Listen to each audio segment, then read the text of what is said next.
Hello. Happy Saturday. This is take 2. I'm not sure what happened to take 1. I lost connection somehow, so good. Maybe this is going to be a better take. Yesterday I talked about tapping, and my friend Jane Jackson, who does a lot of work with tapping, so check her out. And today I wanted to just talk about meditation briefly. Sort my camera out. Because meditation has had such a big impact on my life. And I found myself talking to someone about it yesterday. And he said, empty your mind. Like, I can't empty my mind.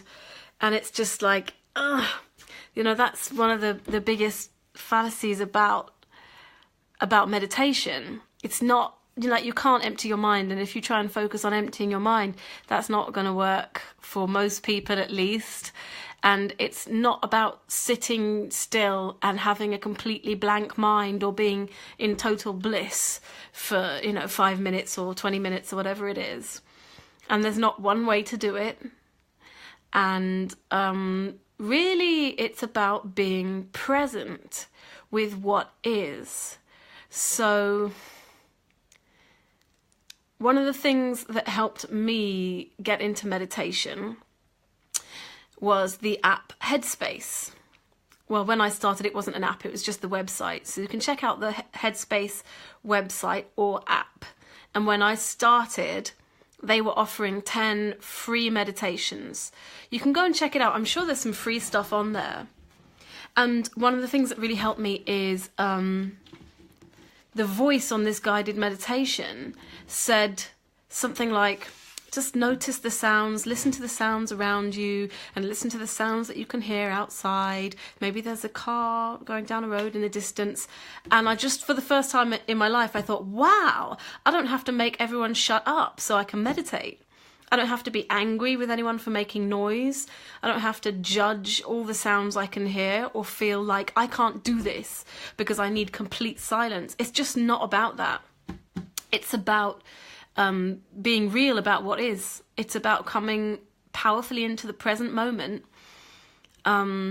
training your focus there, not holding it there. You can't do that. It's going to wander, but just coming back, bringing the focus back. So wandering focus is part of the practice.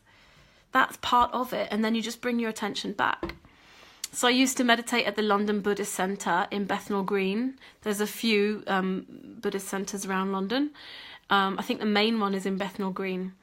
And you'd be in one of the beginners classes with 20 fashionable people who just think, oh, it's really cool, I'll check out this meditation thing. And it's their first time.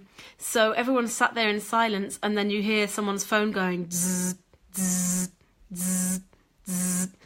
And the tension increases in the room. And after a while you hear there's a silence and then a zzz. So you know someone got a voicemail.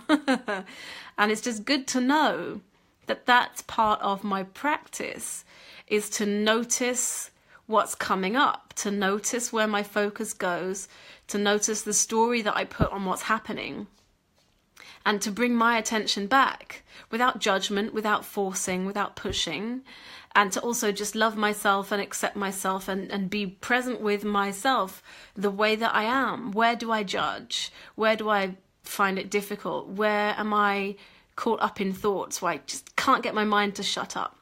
That is part of the practice. It's not like that's what happens before meditation, or that's not the real thing. That is it. That is what it is. It's just noticing. And then over time, you can get better at training your mind. It becomes easier for you to stay focusing on whatever it is. So often it's like focus on your breath, or count the number of breaths or something. In Buddhist meditation, they play with, the one I did was played around with counting before each breath or after each breath, up to 10. And often you get to 5, or was it 6, or was it 7, and you realise you've checked out. And then the job is just to come back again, start again at 1. And you haven't failed, you haven't lost, There's nowhere to get to, just here. And you start again with one. It's a very humbling experience, and it trains you to get right with reality and drop that thing that we do constantly where we ask reality to be different, or we ask ourselves to be other than we are. And you learn to just get right with what is, and like, okay. And you learn to go back to one and start again without the charge. So that's not just about, yeah, now I can count to 10 without getting upset. It's actually something that spills over into your attitude about the rest of your life and gives you a lot more freedom to just be comfortable and present with what is without getting stuck in your head so much. Obviously, I do orgasmic meditation these days. That is intense and amazing and super powerful, and has massively transformed my life, my communication and attitude towards men and women and the truth and work and my body and my desire and my fear. It's just been epic. So yeah, if you're interested in orgasmic meditation, I like to represent someone who's a fairly decent human being who genuinely does it and genuinely recommends it. And yeah, if you've got questions, send me questions. What else? So I'm gonna make a couple of references for things that you can do if you want to get into meditation, you're just starting. Headspace is really super simple. It's not spiritual, it's not airy-fairy. There's no like, relax and be present. It's all just really like, okay, so sit down, you know, get comfortable. It's really straightforward. So Headspace is great for like busy financial worker who hasn't got time for God. There's also the Insight timer. There's an app called Insight. And there's loads of free guided meditations on there. And when you go into it, it says, how long have you got? And you choose like 1 to 5 minutes, 5 to 10, 10 to 15. And there's just a shit ton of tracks on there. You could just choose. So if you've got 1 minute to meditate, you know, get the Insight timer, download that app. Then there's YouTube. There's just a whole bunch of stuff on YouTube, free stuff, cool tracks, guided meditations, hypnotherapy stuff. So if you want to get started, you really can. And what I'm going to say is really useful is having a daily practice. Don't freak out. Come on, you can do this shit for 1 minute a day. I'm just saying, if you wanted to benefit from this, which you don't have to, you could choose to commit 60 seconds of every 24 hours. To just sitting down and feeling yourself. It's just a way to get in touch with yourself so that you can feel who you are, what's going on for you, what you want, what you need to say, what your body wants you to do right now, and get more clarity and more peace. So that's a real offer. Right, well, yeah, okay, I've written something else down. I've written notes. And the last thing I've written is everything is meditation. So a few years ago, I realized I worked something out. I worked out a pattern that was showing up in my life with the way that I approach things, and what turns me on about learning new things and approaching what I want to have or be or do.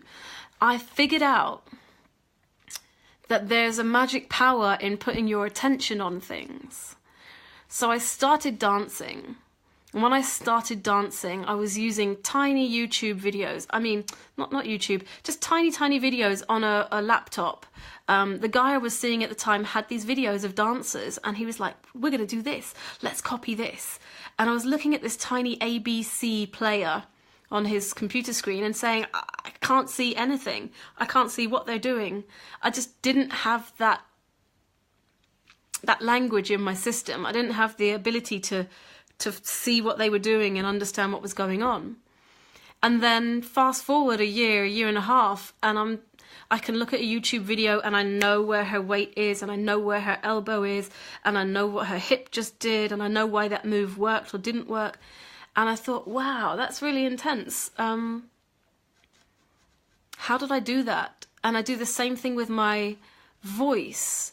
I taught myself to sing by putting a lot of focus and paying a lot of attention, and started by copying people and just noticing every single part of every single note. How was that delivered? Where was it louder or quieter? Where did she pull the tension back, and where did she like belt it out?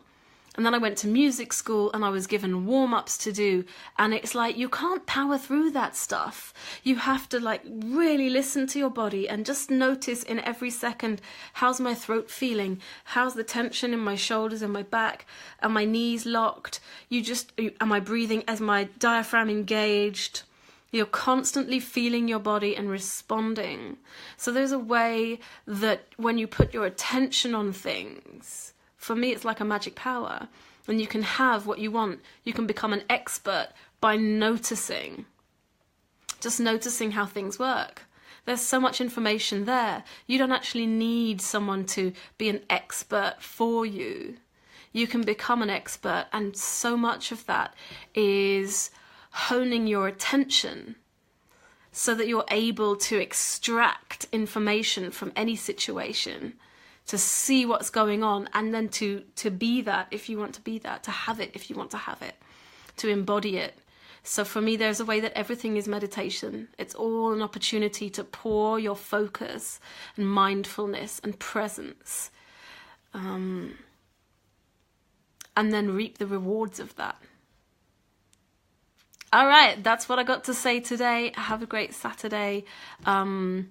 I'll put some links on this live stream for anyone who's interested.